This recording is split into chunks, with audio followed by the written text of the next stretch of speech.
প্রথমে বলে রাখি, ব্লগটা করে রেখেছিলাম অনেক দিন, তোমাদের সাথে শেয়ার করা হয়নি। আর এইভাবে যে আমাকে শেয়ার করতে হবে সেটাও আমি কিন্তু একদমই ভাবিনি। তোমরা জানোই যে আমরা রয়েছি বিয়েবাড়িতে। একটা হলো পোস্টে আমি তোমাদের জানিয়েছি, যারা যারা দেখেছো অবশ্যই কিন্তু কমেন্ট করো যে কমিউনিটি পোস্টটা তোমরা কে কে দেখেছো। তো সেই বিয়েবাড়িতে যাব, সেই জন্য ভাবলাম যে একটা তো ব্লগ পেন্ডিংয়ে রয়েছে আমার গ্যালারিতে, তো সেইটাই না হলে দিয়ে দিই। আজকে হলো 1 তারিখ আর আজকে হলো 29শে ফেব্রুয়ারির পরের দিন আর কি। তো সকালবেলাতে উঠে দেখো ঝাড়ঝাড়া দিচ্ছি। সকাল এখন 7:30। ঘুম থেকে সবেমাত্র উঠে ঝাড়ঝাড়াটা দিয়ে নিচ্ছি। কেন বলো তো? কালকে বড়মশাই কাজের চাপে বাড়ি আসতে পারিনি, তোমরা হয়তো ব্লগে শুনেছো। তোমাদের ডেট বার এসব মনে আছে কিনা জানি না, তবে বৃহস্পতিবার ছিল 29শে ফেব্রুয়ারি, আর ব্লগটা করছে আর কি শুক্রবার তোমাদের সাথে আর কি। তো এদিকে সকালবেলাতে উঠে প্রথমে এদিক ঘর থেকে একদম বিছানাটাকে গুছিয়ে নিয়ে বেরোলাম, কারণ অনেকটা বেলা করে যেহেতু উঠেছি আর রান্নাবান্না যেহেতু এখন চাপটা নেই সেই জন্য কিন্তু।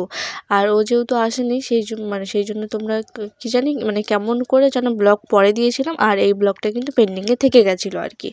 তারপরে সকালবেলাতে একটুখানি মুড়ি খাবো, তো দেখলাম হাঁড়ির মধ্যে 2টো আলু সিদ্ধ রয়ে গেছে কালকের।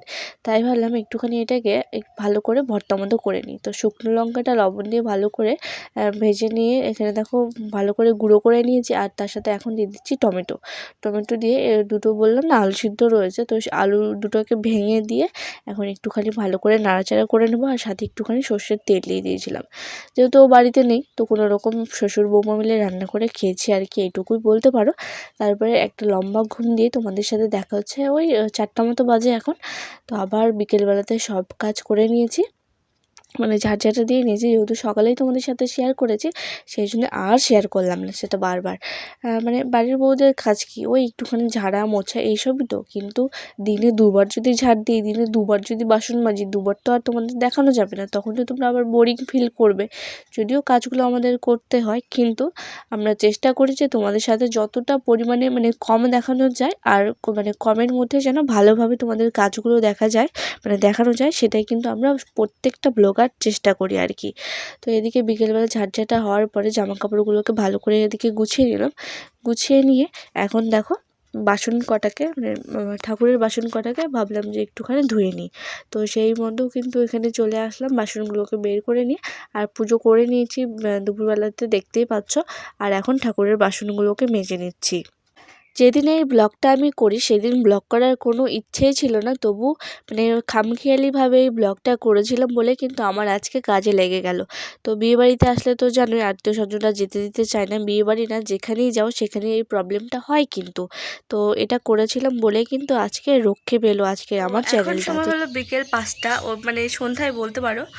অন্ধকারটা শুধু নামেনি আর কি, তো মেঘলা করে রয়েছে, এতটা অন্ধকার হয় না, মনে হচ্ছে বৃষ্টি হবে। তো যখন শুয়েছিলাম তখন একটুখানি টিপটিপ করে পড়ছিল, তারপর উঠে এসে আবার জামা কাপড়গুলোকে তুললাম, তুলে নিয়ে তারপরে আর নেই, দেখে বুঝতে পারছো এই যে 1 ফোঁটা বৃষ্টি কিন্তু এখন নেই, আর তখন মানে হালকা টিপটিপ করে পড়ছিল। তো আর যেহেতু অনেকটাই মানে মাটিগুলো হয়ে রয়েছে, সেই জন্য সব জল কিন্তু টেনে নিয়েছে একদম, মানে বোঝাই যাচ্ছে না যে টিপটিপ করে হলেও বৃষ্টি হয়েছে। তো বর্তমানে সব কাজ ডান দেখতেই পেলে। আর এখন শুধু কলপারে কয়েকটা বাসন আছে আমার আর বাবার দুপুরে খাওয়ার পর, আর আমি ঘুম থেকে উঠে একটুখানি তরকারি দিয়ে মুড়ি খেলাম, তো সেই বাসন দুটোই রয়েছে। তো ভাবলাম যে এখন একটুখানি বাইরে যাই, মেজদি ওরা এলো, মিষ্টি ওরা এলো, সেই জন্য ভাবছি একটুখানি বাইরে যাই, বাইরে গিয়ে ঘুরে এসে যখন হাত পা ধোবো সন্ধ্যাবেলা, তখন ওই 2টো বাসন মাজতে আর কতই বা সময় লাগবে, তাই না? তো সেই কথাটা মনে করতে আবার মনে পড়লো যে ঠাকুরের বাসনগুলো মেজে রাখি। ঠাকুরের বাসনগুলোকে মেজে নিলাম, আর ওই 2টো মতো বাসন রয়েছে আর কি। তো এই ছিল আজকের ছোট্ট মোট্ট একটাখানি ব্লগটা যদি ভালো লেগে থাকে আমার চ্যানেলটি কিন্তু অবশ্যই সাবস্ক্রাইব করো, আর যাদের সাবস্ক্রাইব করা রয়েছে তাদেরকে অনেকটা ধন্যবাদ। তো চলো আজকের ব্লগটা এখানে এন্ড করছে, দেখা হচ্ছে নতুন দিন নতুন আরেকটি ব্লগ নিয়ে ঠিক দুপুর 2টায়। ওয়েট করো কিন্তু, আসছি আবার, টাটা।